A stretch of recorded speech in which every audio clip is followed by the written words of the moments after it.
Dear friends, I am very happy to be with you all to discuss various subjects relating to the working class in our country. While going through the agenda papers, I have noticed that the industrial relations legislation is proposed to be modified completely to suit the needs of the labor and industry. In this connection, may I refer to one point for the consideration of this conference.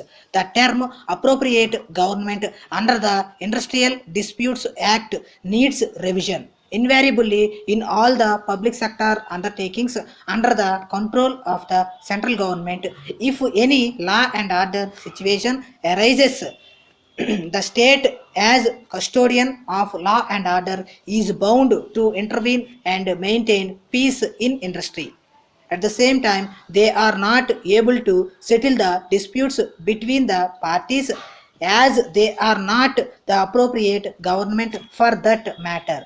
May I therefore suggest that this conference may consider the question of amending the Industrial Disputes Act suitably to give the state governments the necessary statutory powers to settle industrial disputes in the central sector units situated in the states. Another important suggestion I would like to place before this conference is that in various labor legislations, either for regulating the service conditions or for providing social security measures or welfare measures, the provision on number of workmen for application of these laws has been the main obstacle in the effective implementation of these legislations for the benefit of workmen. Wherever such ceiling exists in labor legislations, the employers resort to reduction of the number of workmen in their establishments to disown the obligations put on them. This has been considered by us, and we are of the opinion that the ceiling limit of workers in various beneficial labor legislations for their application should be removed so that the statutory benefits could be made available to all the workers in industrial establishments irrespective of the number of workers working in those establishments. Another aspect which I would like to place before this conference is the plight of the contract labor. In this matter, I wish to be frank that the implementation of the legislation is far from satisfactory. I presume that the same situation prevails throughout India as the procedure for abolition of contract labor is rather complicated. The problem is that the Contract Labor Act does not provide for any relief to the workmen thrown out of employment by the abolition of contract labor. Our state government have moved an amendment to this legislation to provide that in the event of abolition of contract labor, the principal employers of such industrial establishments should be required to absorb the affected workers. In this legislation, the ceiling on the number of workmen for coverage is another check for its effective enforcement. Of late, it has become the practice of parties to dispute to take up cases before the High Court, questioning the orders of the government and the orders of the various authorities created under different labor laws. This in turn has resulted in accumulation of writ petitions before the high courts.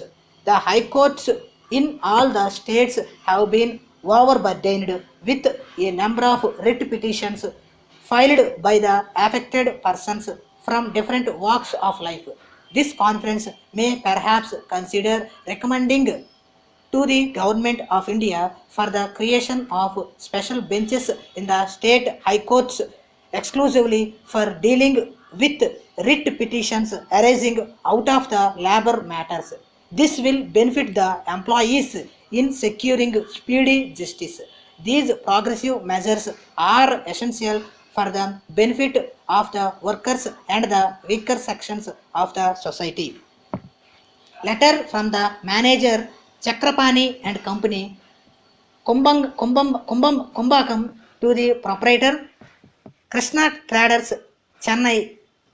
Dear sir, I am in receipt of your orders for the supply of brass vessels to you for distribution to other local traders and for sales through your retail shop. The number of vessels ordered under each item is a very large quantity, and we will try to supply them as desired by you before the end of next month.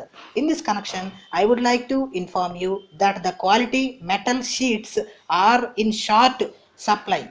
Therefore, we are making arrangements to procure them from various sources to meet the seasonal demand and to keep the schedule of supply to our customers. In fact, we are sending our representative to visit personally the bulk suppliers of metal sheets in North India to impress upon them the need to maintain timely supply and to ensure the dispatch of full quantity of ordered metal sheets. We will be getting a clear picture about the supply soon after our representatives return from his trip. Meanwhile, we are arranging to dispatch the available quantity of vessels to you so that you can manage the immediate requirements.